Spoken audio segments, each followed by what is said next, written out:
saya merasa melakukan kesalahan, saya datang ke sini untuk minta maaf. Untuk kesalahan itu gak ada alasan, saya salah.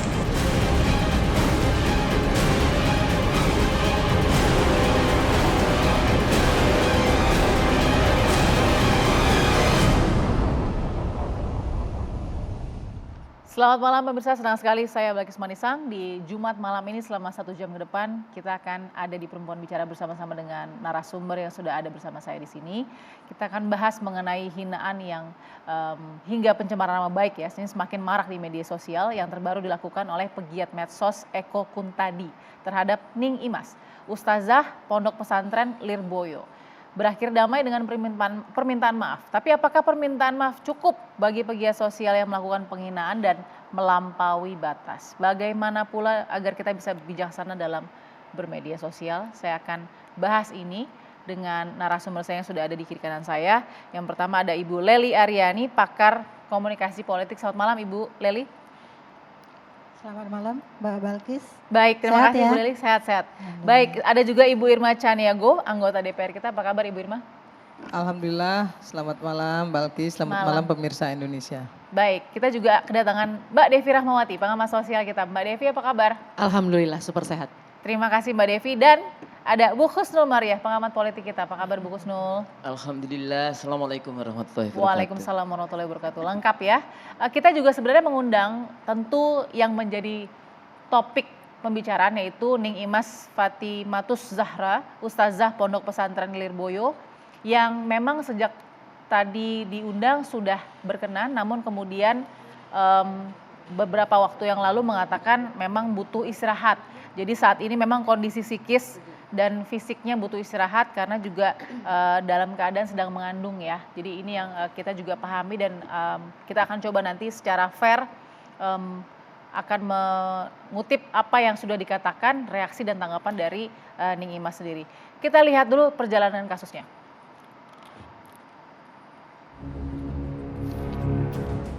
Pegiat media sosial Eko Kuntadi akhirnya meminta maaf langsung kepada Ustazah Ponpes Lirboyo, Kediri, Jawa Timur, Ning Imas, terkait cuitan Eko di Twitter yang diduga menghina Ning Imas. Ning Imas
kondisi kecapean ya, dan kemudian juga psikis dan fisik tentunya dalam beberapa waktu lalu pasti Ning Imas begitu ya, Ustazah Ning Imas ini sudah menerima beberapa wawancara atau mungkin klarifikasi termasuk dengan kedatangan dari Eko Kuntadi, pegiat media sosial yang meminta maaf.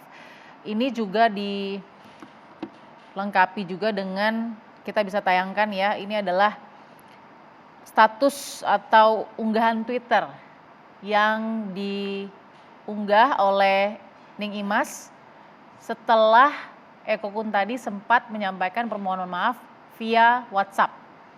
Minta maafnya jangan ke saya, ke Imam Ibnu Katsir, ke umat se-Indonesia yang sakit hati agamanya dihina-hina. Nah, dalam unggahan ini pun setelah itu akhirnya sudah datang ya Eko Kuntadi ke kediaman dari Ning Imas ya. Oke, ini ranah tidak seharusnya itu di mana? Secara personal memang merendahkan saya, tapi bukan itu poinnya. Siapapun harus belajar untuk tidak mengomentari sesuatu yang bukan ranahnya. Diskusi keilmuan dibalas dengan diskusi keilmuan, dengan kritik konstruktif dan pakai etika. Oke, saya langsung ingin bahas siapa kemudian Ning Mas yang bisa berespon seperti ini. Sebenarnya sudah baik ya, tidak menjadi sebuah konflik yang berkepanjangan. Tapi pertanyaannya, cukupkah kata maaf selesaikan kasus penghinaan di media sosial? Saya mau ke Mbak Devi. Silakan Mbak Devi. Ya, pertama tentu saja lagi-lagi kita prihatin bahwa ruang digital itu kemudian mendemonstrasikan watak masyarakat kita yang berubah. Yang dulu dikenal sebagai masyarakat yang ramah, sekarang menjadi masyarakat yang marah. Dan itu bahkan dalam konteks studi global sudah disampaikan bahwa masyarakat kita adalah masyarakat paling tidak sopan, paling kasar se-Asia Tenggara. Dan lagi-lagi ini kemudian dipertontonkan. Jadi memang mendadak digital 2020 lalu itu rupanya memang belum diikuti dengan bagaimana bimbingan hidup di ruang digital bagi siapapun. Bahwa tadi bicara hidup menjadi manusia digital tidak cukup kalau hanya terampil foto-foto, edit-edit dan sebagainya. Tapi Anda juga harus punya etika dan budaya. Dan ini nggak main-main. Kalau bicara soal menyampaikan ujaran kebencian, itu korban sudah banyak. Ini bahkan seluruh dunia. Gara-gara orang tersinggung, orang benar-benar bisa baku hantam, baku pukul. Bahkan misalnya datanya adalah setiap 7 menit, itu ada anak yang menjadi korban hate speech, ada anak yang menjadi korban bullying, korban dari kekasaran, Ini kekerasan. Ini dunia datanya gitu ya. Jadi artinya ini hati-hati, orang harus ingat menyampaikan sesuatu yang tidak berdasarkan etika itu adalah kejahatan. Nah ini yang perlu difahami oleh siapapun. Nah yang menariknya, sayangnya di negeri ini, yang sering kali justru menyampaikan hal-hal demikian yang tidak beretika itu justru kalangan bukan kalangan bawah tapi justru kalangan terdidik. Ini yang sangat miris. Yang artinya menunjukkan apa? Etika itu tidak berbanding lurus dengan tingkat pendidikan, dengan tingkat kekayaan. Nah artinya apa? Memang masih panjang perjalanan kita untuk kemudian memastikan masyarakat Indonesia bisa paripurna hidup di dua dunia ini terkait dengan etika di ruang nyata maupun di ruang maya. Oke, jadi adab tidak sejajar dengan ilmu ya, itu yang coba digarisbawahi oleh Mbak Devi. Saya mau dengar dari Bu Irma. Bu Irma kan sudah baca ya, saya juga nggak akan mengulangi apa yang dikatakan oleh Eko Kun tadi di situ. Tapi apa yang ditangkap oleh Bu Irma dengan proses ini? Yang terjadi saat ini belum ada proses hukum ya, tapi permintaan maaf. Iya, kita memang harus mulai belajar memahami ajaran agama kita itu secara kafah, itu yang pertama. Sehingga tafsir dalam Islam itu betul-betul harus dipahami ya secara keilmuan gitu. Jangan sedikit-sedikit kemudian bisa sedikit belajar ilmu agama kemudian menafsirkan segala sesuatu itu secara sepihak menurut saya. Itu yang kemudian menjadi salah gitu ya. Contoh misalnya saya mendengar banyak bahkan di media sosial gitu ya bahwa di surga itu nanti akan banyak bidadari dan semua kita nggak perlu lagi repot-repot cari perempuan-perempuan cantik, sudah tersedia makanan, minuman segala macam begitu ya. Jadi intinya apa yang tersampaikan ke publik itu menurut saya menjadi salah karena di surga itu tidak ada nafsu lagi.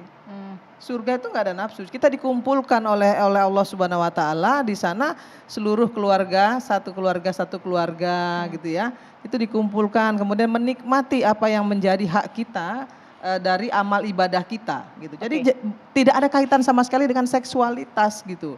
Nah ini yang kadang-kadang sering diterjemahkan secara keliru.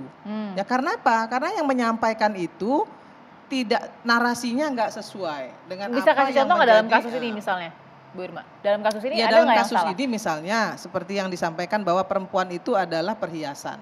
Nah Ning Imas sudah betul menyampaikan itu karena memang Rasulullah mengatakan bahwa istri itu ada perhiasan suami, betul. Tapi kan bagi masyarakat yang tidak paham gitu ya, tidak paham apa yang disampaikan Rasulullah itu hanya akan mengatakan begini, loh jadi perempuan itu hanya perhiasan. Perhiasan itu kan kalau sudah kita nggak mau kita bisa buang, kita bisa ganti, kita bisa apa gitu loh. Dan itu menjadi perdebatan, jadi debatable. Nah hal-hal seperti inilah yang harusnya tersampaikan kepada publik dengan baik. Dengan konstruktif gitu. Jadi maksudnya Bu Irma ditangkap oleh seorang Eko Kun tadi nggak mengerti ya menurut saya dia nggak ngerti. Walaupun dari tadi kawasan terdidik tadi. Betul karena Neng Imas sudah di sini juga sudah menyampaikan kok bapak-bapak yang ada di sini betul nggak gitu kan dia tanya kembali gitu bahwa laki-laki itu orientasinya hanya perempuan, dia balik bertanya loh. Artinya Neng Imas ingin menyampaikan bahwa kalau laki-laki itu berpikirnya bahwa orientasi tertingginya perempuan berarti dia bukan seorang muslim. Kalau dia seorang muslim ekspektasi tertingginya adalah surga, adalah iman, kan gitu. Nah, ini yang menurut saya tidak diterima oleh Eko Kun tadi secara baik. Nah, itu yang pertama. Yang kedua, Eko Kun tadi walaupun dia sudah minta maaf, menurut saya nggak pantas gitu ya seorang pegiat sosial yang harusnya juga menjadi contoh gitu ya, bicara soal selangkangan, menurut saya itu kalimat-kalimat yang nggak pantas. Nah, kalau ditanyakan lagi sama Bilqis, apakah dia patut dihukum atau tidak dihukum, menurut saya cukup dengan minta maaf dan mengatakan saya salah. Saya salah, saya keliru dan saya memang nggak ngerti soal itu. Dia harus mengakui itu, dan kalau dia sudah mengakui itu dan yang bersangkutan Ning Imas sudah juga menerima permohonan maaf itu, menurut saya sudah selesai. Itu jadi pelajaran berharga loh bagi dia. Gitu ya. Kalau kemudian mau dimasukin ke penjara, berapa banyak penjara yang akan terisi hal-hal sepele seperti itu. Karena begini Bilqis, mohon maaf, sedikit saja. Di di grup-grup WA saya itu yang menghina, saling hina menghina tuh luar biasa banget. Bahkan jauh lebih kasar dari ini. Tapi kalau itu mau dimasukin penjara, masuk penjara semua tuh di grup-grup ini. Ada unsur kepercayaan di sini ya. Di sini ada unsur kepercayaan, itu yang mungkin salah satunya menjadi poin sensitif dalam bukan konflik saya katakan, dalam insiden ini antara Eko Kun tadi dan Ning Imas. Kalau buat Ibu Leli, kan Ning Imas bilang minta maafnya jangan ke saya, ke Imam Ibnu Katsir. Kan umat se-Indonesia yang sakit hati agamanya dihina-hina. Jadi Ning Imas menerima tamu tapi kemudian mengatakan bahwa jangan minta maaf ke saya, ini bukan soal saya tapi soal agama. Yang dibaca dari situ bagaimana komunikasinya? Ya, saya melihatnya dari sisi asosiasi yang ditimbulkan dari apa yang dikatakan oleh Eko Kun tadi. Jadi sebenarnya ketika dia menafsirkan sesuatu dengan yang kemudian dibilangnya candaan, main-main saja, itu kan sesuatu yang sangat sensitif. Tidak sensitif gender terutama ya, tidak sensitif agama juga.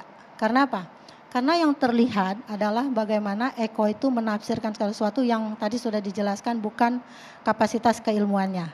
Dan ini tentu saja membuat ketersinggungan kita sebagai perempuan, terutama saya kira yang kita semua ini juga tersinggung sebagai perempuan. Karena apa? Sepertinya kita itu dimaknai juga oleh Eko sebagai second people, sebagai objek, bukan subjek. Yang memang dalam kebanyakan ceramah-ceramah terutama orang-orang akan mengatakan, kan sering ditanya juga, kenapa hanya bidadari yang disiapkan di surga? Kok nggak ada bidadaranya gitu kan? Atau siapalah istilahnya bidadara. Sampai suatu saat pernah ada ustadz yang ceramah, ibu-ibu, bapak-bapak katanya, sekarang ibu-ibu harus berbahagia nih kalau taat pada suami, nanti masuk surga, ketemu lagi sama suaminya. Terus si ibu menjawab, katanya, masa saya ketemu lagi sama suami saya Pak Ustadz? Emang kenapa? Kan bahagia harusnya. Wong saya di dunia aja udah sengsara sama dia, masa saya harus ketemu lagi? Saya mau ketemu bidadara dong. Nah, jadi artinya itu kan candain semacam itu kan bisa disikapi secara positif. Tapi kalau sudah soal istilah-istilah tertentu yang menempatkan perempuan sebagai second people tadi, ini sudah merusak suasana hati para perempuan seluruhnya. Jadi bukan hanya Ibu Ustazah, termasuk guru atau bapak beliau dan kita-kita yang ada di sini. Jadi ada asosiasi yang salah yang diterjemahkan oleh Eko dalam menanggapi atau merespon dari apa yang dinyatakan oleh Bu Ustazah. Yang kedua, dari sisi lain dia melihat seperti ini social learning theory, Devi tahu banget nih. Jadi ada proses imitasi di dalamnya. Seolah-olah kalau dia selama ini sudah berafiliasi dengan konten-konten tertentu yang sifatnya provokatif, nggak masalah. Seolah-olah ada anggapan orang ini dukungan ini karena dia buzzer misalnya. Padahal dari sisi ini pun dia sudah menyalahi kaidah seorang buzzer. Buzzer itu memang syarat utamanya harus punya follower yang banyak. Jadi minimal 5.000 lah katakanlah seperti itu. Dan dia mudah atau cepat untuk kita hubungi. Tapi dia juga harus punya anger management yang baik. hasilnya itu yang harus dia hasilkan adalah tentang knowledge atau ilmu. Ini kan tidak sama sekali. Ini perdebatan yang kacau balau, apalagi ini tahun politik. Jadi apapun yang dikatakan orang-orang di dalam akunnya itu selalu dikaitkan dengan perpecahan yang pernah ada. Unirma ngerasain itu loh. Jadi posisi kita ini selama ini siapa, orang ini siapa, selalu ada kaitannya. Orang bicara soal pendidikan dikaitkan dengan politik. Orang bicara soal agama dikaitkan dengan politik. Dan itu bukan persepsi yang salah. Kenapa? Model peniruan yang dilakukan orang-orang yang menuliskan postingannya itu, dan biasanya kalau postingannya itu kan yang penting viral. Oke, jadi mohon maaf, jadi bagi Ibu Leli tidak seawam Ibu Irma kan bilang tadi mungkin tafsiran Eko Kun tadi terhadap syiar dari Ning Imas berbeda. Bukan soal itu saja ternyata, jauh di balik itu ada yang lebih besar. Ada yang lebih sensitif yang seharusnya dia bisa membahasakan diri dia itu, seandainya istri saya. Dia kan punya istri yang perempuan, punya anak yang perempuan. Proses penempatan orang kita-kita yang dibahas itu pada second people itu yang menjadi masalahnya. Oke, saya akan dengar dari Bu Husnul sesaat lagi. Kita tetap di Perempuan Bicara.